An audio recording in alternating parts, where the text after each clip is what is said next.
Hey y'all, what's up? Let's get into today's video. If you guys are new here, my name is Jessica. I do acrylic nails and post the process videos and occasionally throw in some fun videos like this. So if that's something that you're into, make sure to hit that subscribe button. If you're not new here, welcome back. As you guys can see from the title down below, we are going to be attempting polygel for the first time. I ordered this kit off of Amazon. It comes with a few tubes of polygel. I have not opened any of them, so we're going into this raw and uncut.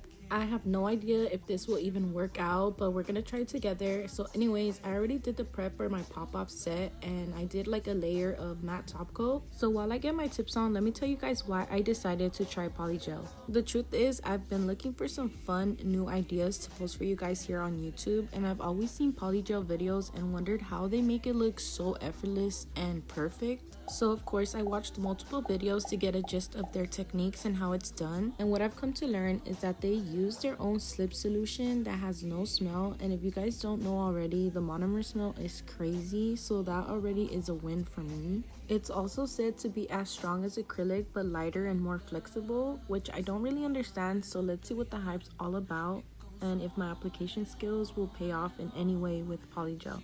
I did forget to mention that the tips I'm going to be using are my Kiara Sky non-C-curve square tips. Once I get all my tips on, I'm going to be trimming them down. I did not want to go with a super long length just because I did not know how this video was going to work out whatsoever, so I wanted to play it safe. I also decided to go in with my sanding bit and of course create that C-curve at the free edge. During my research, I've seen a lot of people buffing out the entire tip. I'm not sure if this is a crucial part or not, but I decided to play it safe and go ahead and do it. Another step that I seen people do was go in with base coat before their application with the polygel, so of course we did that too. And this kit did come with its own base gel, so I am going to be using that one. At this point, I'm not even too sure why they buffed out the nail if they're going to go over it with base coat, but you know, we're just going to follow along and do what they do. I am also using this UV light that came with the kit. Now let's set everything up so we can get into it. I'm thinking for the color, I'm gonna do this light pink. I also want to attempt an ombre, so let's get this white and clear for the encapsulation, of course. Y'all, I was excited about this video, but right now I'm not gonna lie, I'm a little scared. Also, I didn't realize that at the bottom layer they had a whole other stack of stuff because I was looking for the brush and I was like, where is it? But it even comes with this little nail clipper and it looks so fancy. It also comes with these tips, but of course we're not gonna use those because we got the tips on. Now let me open up the slip solution, and low-key it's a little small. Like, do you guys think it's gonna be enough? I'm not too sure.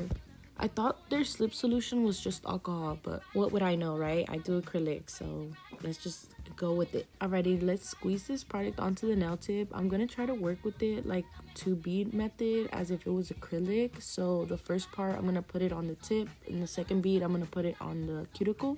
So right away, this consistency is so weird. It is not what I'm used to, and yeah, the small container was not it. There's low-key a lot of product in there, so the way that I decided to go about it was just to like smash the product down, kind of like flatten it out. I'm not sure if this was the right move, but I mean, again, this is my first nail, so I don't know what's going on. I'm just kind of going with the flow. It kind of feels like if I put a bunch of rhinestone gel on the nail and I'm just trying to mold it, if that makes sense, but it's a lot more harder. It's pretty easy to work with, I'm not gonna lie. I just didn't know what the hell I was doing, so yeah, this first nail was a little crucial, so I'm gonna let you guys watch me struggle for a little bit. Also, another thing that I noticed about polygel is that it takes forever. Obviously I don't know what I'm doing, so that might play a big role on it, but the way that I was losing patience, it was crazy. Like, look at this bead, oh my god, it was so flat and all the product was moving up. I was using a lot of pressure at this point, so all the pressure that I was putting on was removing the product and like sliding it down. I also feel like if I had a bigger brush it would have been a lot easier, but I'm not too sure. So what I ended up doing was removing the product from the front and then just replacing it back on, kind of like what I do with my acrylic. If you guys have seen my videos, you guys know I like to recycle the product. But then when I tried to place the product on there, it wouldn't stick to the nail. I'm not too sure what was going on. I don't know if it was because I probably had too much product on the brush. I think where I also was messing up was that I would go in and straight up try to flatten it out, and I don't think I was supposed to do that because I think I needed to keep some of the bulk there. But I'm just so used to working with acrylic, I thought that that was the move. I'm gonna fast forward the rest of the clip up until I kind of get it down, because I feel like if I let it play, it's just gonna be so long and it's getting boring. I really was just trying to figure out the right amount of pressure to use in order for it to work out. I don't know what it was about the product. Sometimes the little brush would get super sticky. I was probably doing something wrong, and it was low-key that I wasn't cleaning my brush. I'm not sure how they clean their brush. I didn't see it in a video, and I probably should have looked into that, but I didn't, so well. It was, however, super cool knowing that I had an endless amount of time to work with the product, since you need the UV light to set it. I feel like after a while I started getting a hang of it, and it didn't come out too shabby, if I do say so myself. I really liked the way that it turned out. The C curve was really easy to clean up, and I was able to keep the shape clean and crispy for the most part. Now that I'm done with the first bead, I'm gonna set it in the UV lamp for 60 seconds, and then I'm gonna go in with my second bead, which is gonna be for the cuticle. I really didn't know how much product to use for the bead, but I kind of just went based off of knowing how to do my acrylic nails, so I went with the smaller bead and applied it right below the cuticle, and then using the brush with some slip solution, I'm gonna try to push it right underneath the cuticle. I was trying to go in very light-handed to keep most of the product in the center for that apex, and I think I did super good. Let me know what you guys think about this first nail. I was low-key super proud of myself. Something about the way that I was just sliding it down, like if it was acrylic, was just so mesmerizing for me, and I could kind of see what they mean by it feels like acrylic but it's super lightweight. Like if you're a client or if you're even a nail tech, you should definitely try it out.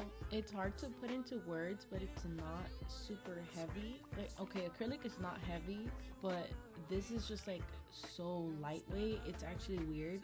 Like it feels like it would break a lot easier. Well, maybe not, because it's a lot more flexible. I'm not too sure. I wouldn't even know how to test that out.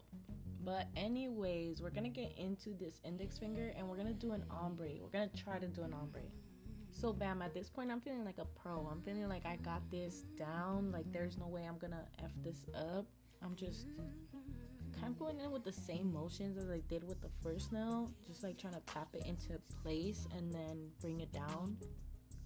I don't know, it was very interesting. I would highly recommend for all of you to try out polygel, especially this kit. It was pretty cheap and it came with everything that you need, including this little lamp.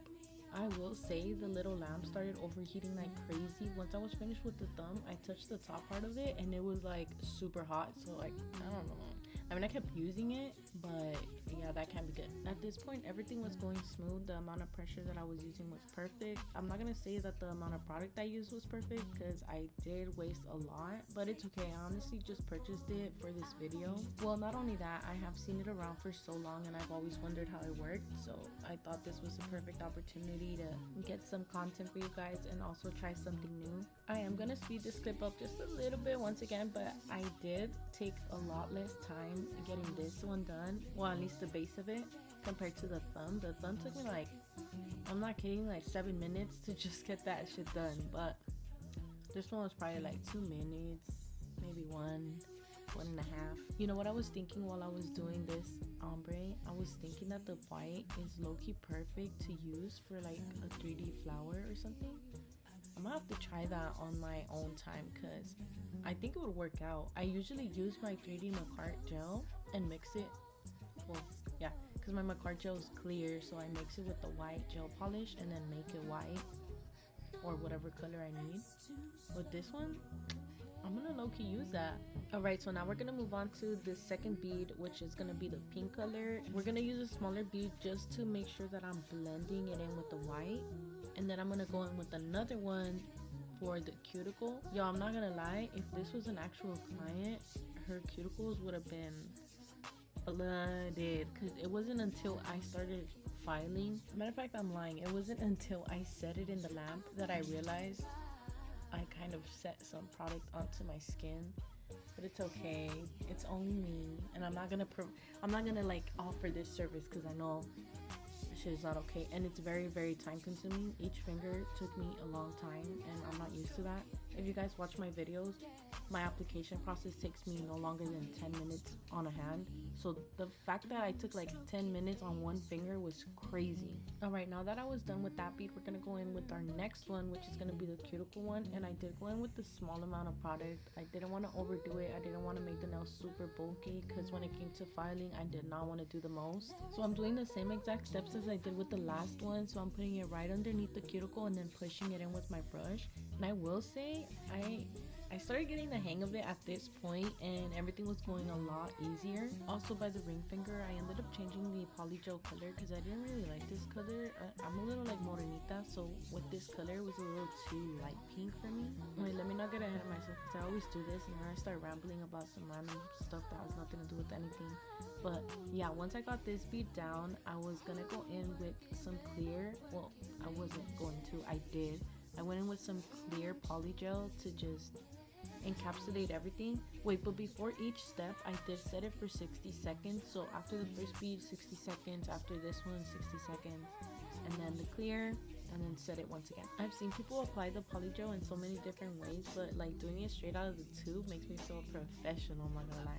You guys seen the side view though before I put the clear acrylic? Come on, you can't tell me I didn't do that. But the clear acrylic is definitely gonna help it out. Wait, it's not acrylic, oh my god, see, this is what I'm talking about. When I put the clear polygel, it's gonna be like the cherry on top. It's gonna make it look super good. Even that thumb looks good, and it was rough getting there, but I did it. Honestly, you couldn't even really tell that it was an ombre because of how light the pink was. Well, like you could tell, but not as much as I would have wanted it to. So once I was done with the clear polygel, I set it for 60 seconds like I mentioned earlier, and then we're gonna move on to the next finger. And for this one, I just wanted to go in with the solid color again. And I kept using this ugly pink for some reason. It's not ugly, it just doesn't look cute on me. Now, as I mentioned, going in with the same color, the middle finger, we're gonna get it done the same way that we did the thumb. I wanted to kind of do an ombre and then solid and then ombre and then solid again. So that's what I decided to do. And this one went on like butter too. Like I said, I think it's just the fact that it's polygel and you kind of have to play with it. That takes forever. I would still definitely choose acrylic over this anytime. I might have to do another video of polygel, but using a bigger brush. I wonder if that would even help. I wonder if that's a thing. Hold on, let me TikTok it. So it turns out there is a lot of different size brushes for polygel, and there's like some thicker ones. They're not really like longer or shaped like the acrylic brush, but they're shaped like this one, just a lot chunkier. And I feel like if I had that one, I would have been beast mode, because I think I'm used to like larger acrylic brushes in general, so that would have definitely helped out. It's too late now though. I'm not about to buy a whole another brush because I'm probably never gonna pick this up again. It is kind of fun though to use, I'm not gonna lie. I'd probably find different ways to use it, but not in substitute of acrylic, because I love me some acrylic.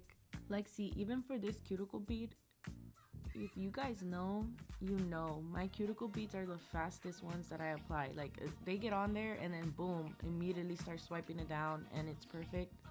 This one though, gotta mold it, gotta like, I don't know, treat it with love, and I'm not used to that. For the ring finger, I tried to go in with a different technique, thinking that it was gonna help it go faster. Tell me why it took me way longer. It took me like a whole minute longer to just get it done. You know when you like anticipate doing something and you think you're gonna be like super good at it and everything's gonna go so smooth, and then it like gets down to it and you're not that good, and it kind of like humbles you? That's what I was feeling in this process, because I was like, there's no way. It's not that I wasn't doing good, it's just that I was expecting my application to look so smooth and like perfect, like the videos that I've seen. It looked nothing like it. When I was doing my research, I seen videos of girls taking like 40 seconds to complete a whole application. Like, what? Why wasn't that me? I thought I was like super good at application with acrylic. Consider me humbled. But anyways, for this ring finger, we're gonna go in with an ombre, and this is what I mean by that different technique. So I had seen people use this little end, right? And I didn't realize, but my brush had it this whole time. It was just on the other side. So I decided to go in and try it out and try to like flatten it out and move the product around. I seen people do it with like a wood stick, so I tried to do it with this one, and y'all, a whole mess. Look at that stuff. I don't know what I thought I was doing. I thought like I was smoothing it out or something, but I ended up making myself work harder to smooth it out. The funny thing is though, that while I was doing this, I really thought I was doing some pro stuff. Like I was dead looking at it like, oh, this is it. Yep, this is gonna help. So once I was done with whatever it is I thought I was doing, I went back in with the brush and had to repeat everything all over again. So like flatten it out and make it look pretty. I'm not gonna lie though, this product, like I mentioned earlier, it's super easy to work with. I think that it's just because I have no idea what I'm doing, and it's obviously my first time, so I was just messing around with it, you know, trying to figure it out and really just go with the flow. Once that was done, I went in and set it for 60 seconds and then went in with the second bead, which this is a different color that I was telling you guys about. So instead of using light pink, I used the pink color. I feel like it made a huge difference. I really like this color. It's super cute. It's a lot darker and it's just perfect. So repeating the same steps that I did on the pointer finger, I'm gonna go in with one bead just to kind of blend the white and the pink together, and then my second bead to put it on the cuticle, and then of course to encapsulate it with the clear poly gel. Overall though, I'm not gonna lie, I did enjoy the process of the application for the poly gel. If it wasn't so time consuming, it would have been perfect. Again, that's like, you know, it's my first time trying it. Obviously if I dedicate myself to it, I would definitely get faster, but I could definitely see why some people love poly gel. It just like, it comes in clutch, man. It's perfect. Like the way that you can mold it, the way that you can like maneuver it, it's so dope. At this point, I didn't really realize much of a difference between polygel and acrylic. It wasn't until I started shaping that I realized a huge difference between the both of them. If you guys didn't know already, I do have my own brand and I do sell hand files. My hand files are 60 by 60, so the grit is super coarse. Now, when I tried to shape with these on the polygel, it was horrible. Like, I messed up the shape so bad because they're too rough for the polygel, and the polygel is like super soft. I should have honestly just went in with the file that the kit came with because it was there for a reason, so that's what I get for not listening. It wasn't really filing the surface that was a major problem. It was more so when I started going into the sidewalls. As you guys can see, it like started going away really fast. So yeah, that was not good. This sidewall is the one that I messed up like super bad. You guys are gonna see. I tried to save the shape as much as I could, but it definitely did not work out. I did learn from that nail though, so the following nails were much better. I am a nail tech who is super A1 about her shape, so the fact that I couldn't get this shape done right was super irritating to me. So when it came to a design, I didn't even bother. I literally just top coated them and gave up. I also messed up by going in with my fine drill bit at the speed of 11, which is what I do with acrylic, but of course this is not acrylic, so I should have known better. So I kind of removed like almost all of the product that I had on there. I would say polygel nails are super easy to file, which is not a bad thing. It's actually a very great thing because your joints and your hands will thank you for it. They actually feel super lightweight as well, which was crazy. Like I said, acrylics are not heavy, but it's just a big difference when you can feel it like that. Well, that pretty much wraps up this video. Thank you all so much for watching. If you enjoyed this video, definitely let me know. If you think I should make more content like this, comment down below some more nail ideas. And on that note, I'll catch you guys on the next one. Bye.